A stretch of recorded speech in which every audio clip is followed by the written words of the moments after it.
Hey, that was a great meeting. I'm really looking forward to the next one. You might say that, but do you really mean it? Hey everyone, I'm Ian Campbell, I'm CEO of Mission Suite. Before we jump into today's video, do me a favor, hit the subscribe button and ring the bell so that you're notified every time that we post new videos. One-on-one meetings are great. They're a great way to follow up on networking events. They're a great way to keep in touch with your referral network, and they're a great way to find new leads for your business. The thing is though, all of that only happens if you actually follow up. As you start to grow your network, you're going to notice that there are a fair amount of people who are active networkers, but they're actually pretty lousy at it. They don't follow through on introductions, that they say that they'll make. They never reach back out to get together again. And even when they do, they talk all about themselves. Or worse, they spend the whole time just trying to pitch you on their business. So how do you avoid becoming another networking blunder that the rest of us talk about behind your back? Well, it all comes down to your follow-up. Last time, we talked about the fact that the networking event is just step one in your business building process. The one-on-one meeting is step two, but there are probably going to be plenty of other steps that you have to take before your business really starts to grow. So what is that next step? Well, that's what we're going to dive into now. Now, I've said it time and time again that the secret to networking is follow-up, and that goes for your one-on-one networking meetings as well. Anytime that you go to a networking meeting, there should be some sort of a follow-up attached to it. Because think about it, if you don't have anything to follow up on, just how good was that meeting really? But whether your follow-ups are introductions that you need to make, maybe there are resources that you talked about during your meeting, another event that you said that you forward on, or introductions that you need to remind them to make, the list can go on and on and on. These are things that you talked about doing and you said that you would actually do. So, do them. You'd be surprised at how much that can help you stand out from the other folks that this person is probably meeting with. There are tons of people out there who talk a big game and they say that they'll do all sorts of things to follow up with you, but when push comes to shove and they're done with the meeting, they never actually do anything. If you really want to end up getting referrals from this person, you better make sure that you actually do what you say that you'll do and follow through. There's no excuse not to. If I have access to my email during the meeting, typically I like to create an email draft right then and there while having a conversation. That way, when I'm wondering why I have so many drafts in my draft folder, I'm able to go check it out and finish up the introductions that I said that I'd make or whatever that follow-up action was. Whatever works best for you, just make sure that you follow through with what you've told them that you would do. It's going to make a huge difference. Next, send a thank you note. This is pretty old school, but it's a well-respected follow-up method because it really does make you stand out. And if you really want to stand out, try sending off a handwritten thank you note.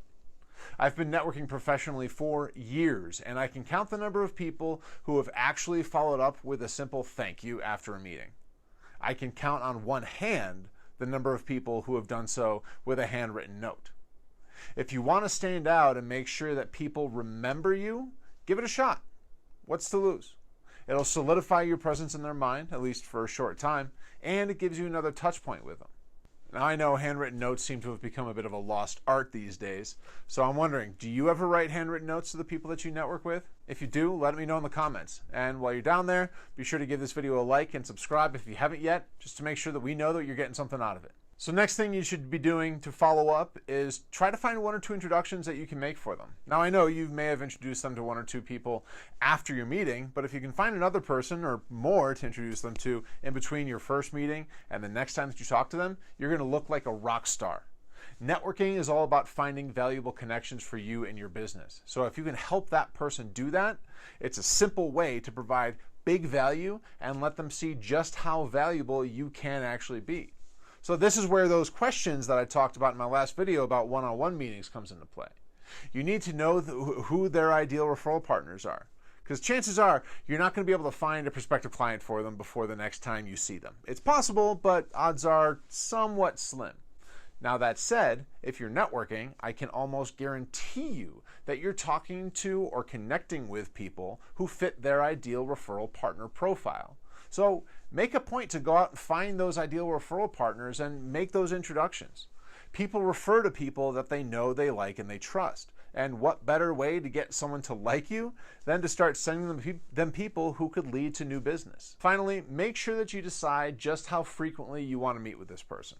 Now, it's incredibly rare that one meeting will lead to any referrals. Again, people refer business to those that they know, they like, and they trust. And most people just don't get to that like and trust point after one meeting. It'll happen from time to time, but again, don't count on it. So this is where your referral bench will come in really handy. Now, I've talked about the referral bench many times here on YouTube and give webinars on the topic regularly. If you haven't seen one of the referral bench webinars yet, you should absolutely check out the link in the description of this video and go ahead and register for it. Because building a referral network, it takes time, it takes attention, and it usually takes multiple meetings. So after you meet with someone who you think might be a good person to network with, decide just how frequently you want to make sure you're getting together and make sure you're reaching out to them to do so. Personally, I like to start new relationships on a once every 3 months timeline. That's typically often enough to stay in mind, but not so often that it scares away new potential referral partners. There are certain folks that I've connected with who I know could be great partners, and so we get together once every month or so. Typically, you have to work up to that kind of frequency, but once you get there, it can be hugely beneficial. Whatever you decide, just make sure that you're connecting with those people regularly and consistently. If you want to build the business, you've got to put the work in. But look at the bright side here. You're just getting coffee or a meal. It's not like you're cold calling or anything. Now, as I mentioned earlier, consistency is key to your referral follow-ups.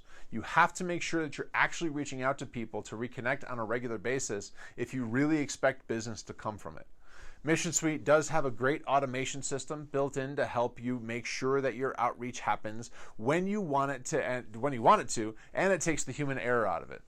Check out the description of the video and you'll see where you can register for a demo of Mission Suite, and you'll be able to see just how it can help you grow your business. Hey, I hope you got something out of this video, and if you did, do me a favor, give it a thumbs up, maybe give it a share so that others can see it too, and also don't forget to subscribe to our channel and ring the bell so that you're notified every time that we post new videos. And while you're at it, check out the videos on the screen here, and we will see you next time around.